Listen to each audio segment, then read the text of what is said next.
Isa din ba sa dahilan na gusto mo maging freelancing because you want to work anywhere, magkaroon ka ng sarili mong free time, flexible time, and infinite possibilities when it comes to your income? Alam mo yung pwede ka lang mag-pajama or nakapangbahay whenever you are working at hindi mo pa kailangan mag-commute. If that's the kind of lifestyle that you want, then keep on watching. But before you jumpstart, alam mo ba na marami din nag-quit sa pagiging freelancer at bumalik sa kanilang 9 to 5 na job? It's not because hindi stable ang pagiging freelancer or hindi naging stable din ang kanilang income, but because along the way, meron silang mga bagay na na-experience na walang nagsabi sa kanila when they started to become a freelancer. Even me, ganyan din ang mindset ko. Gusto ko, pag naging freelancer ako, meron akong free time, yung skills ko ay negosyo ko, but then along the way, wala din akong mga friends or mentor or coaches na nag-warn sa akin ng mga things na ma-face ko in my freelancing journey. Kaya naman, looking back, marami rin akong naging setbacks, naging mistakes along the way. And marami din ako mga naging regrets a long time ago. At ngayon, marami na rin akong natutunan that I wish I knew before I started freelancing.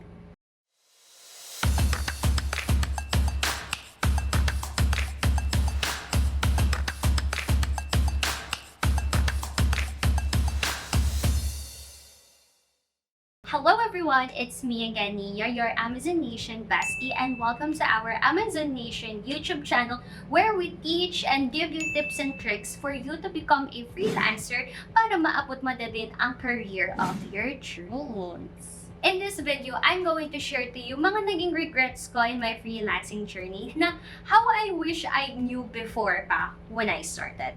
Make sure to take these tips by heart because this will save you a lot of time, money, and effort para din mapabilis ang iyong career development and advancement. Number 1 dyan is stop doubting yourself. Hanggang ngayon ba ay hindi ka pa rin nagsastart sa iyong freelancing or meron ka pa rin mga setbacks sa sarili na baka mamaya hindi mo kaya, baka merong mangyari hindi maging successful. Actually, friends, the thing is, ang pinakang importante dyan is to start now. So maybe if you are watching here, take this as a sign na mag-start ka na. And alam mo ba, as time passes by, mas tumataas yung rate mo. Lalo na pag meron kang ini-specialize. Because with that, mas nagiging exposed ka sa mga skills, lalo na sa technical skills, kapag alam mo na and master mo na siya. Usually, pag titingnan mo yung mga job openings, tinasabi nila, di ba, at least 1 year of experience, 6 months, 9 months. So, malaking bagay talaga kapag nag-start ka na ng early. But don't doubt yourself na baka it's too late na. Ang pinakang importante is nakapag-start ka na. And let the universe do its miracles. I'm grateful, but I earned it, and there's no doubt in that.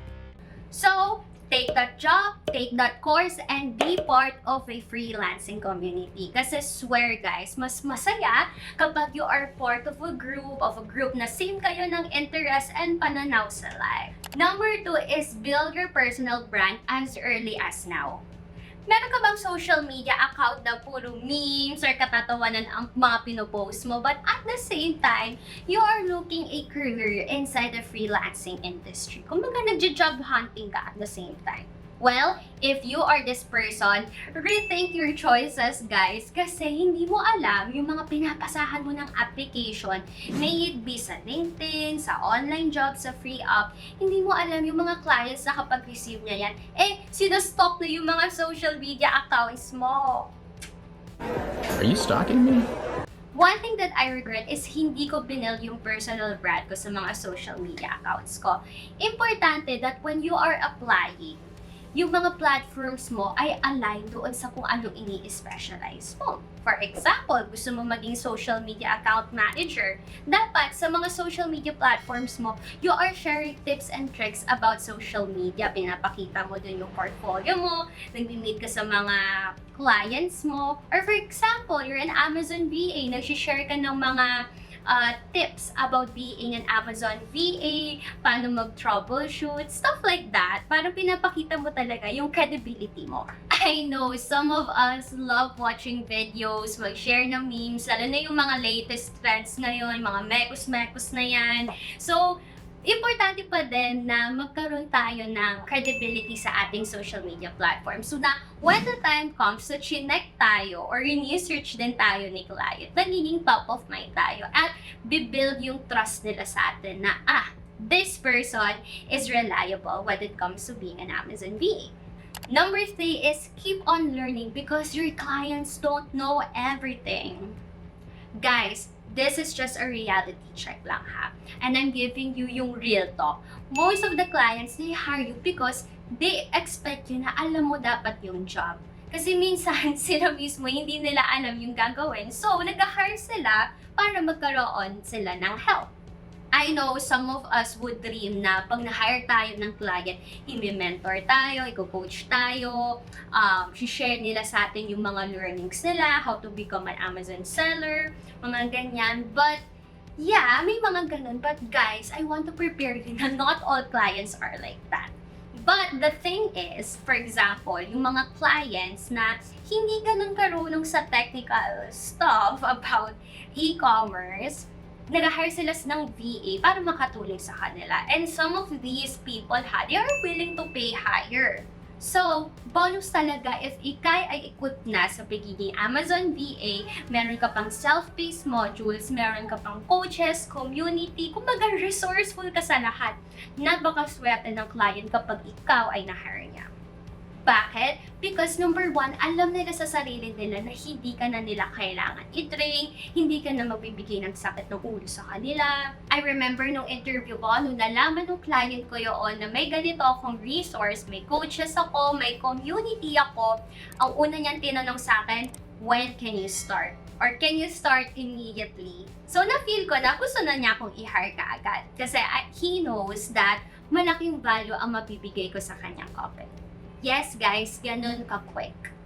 Kasi if wala kang experience man or di ka nagka-clients before, but the clients found out na willing ka mag-invest sa sarili mo by your skills, knowledge, ibig sabihin this person is looking for growth. And with that, they are willing to invest in you and let you be part of their team. Conclusion, keep these tips in mind kasi alam ko makakatulong sa inyo to sa freelancing journey nyo. At kung marami pa kayong questions, come join our community. We love students or people who keep on asking questions because ibig sabihin, you guys are willing to learn. And at the same time, kapag meron kayong mga questions, may mga iba ding aspiring VAs, Amazon VAs ang natututo because of your questions. I hope guys marami kayong natutunan in today's video and please keep on watching our value bombs. Until next time, once again, this is Niña, your Amazon Nation bestie, and with Amazon Nation, we open possibilities. See you again! Hi guys! Thank you so much for watching until the end of this video, and if you want to watch more videos like this, don't forget to like, comment, and subscribe. Hit the notification button here on our YouTube, and also follow our pages on Facebook, Instagram, TikTok. It's Amazon Nation PH, and connect with us on LinkedIn. See you!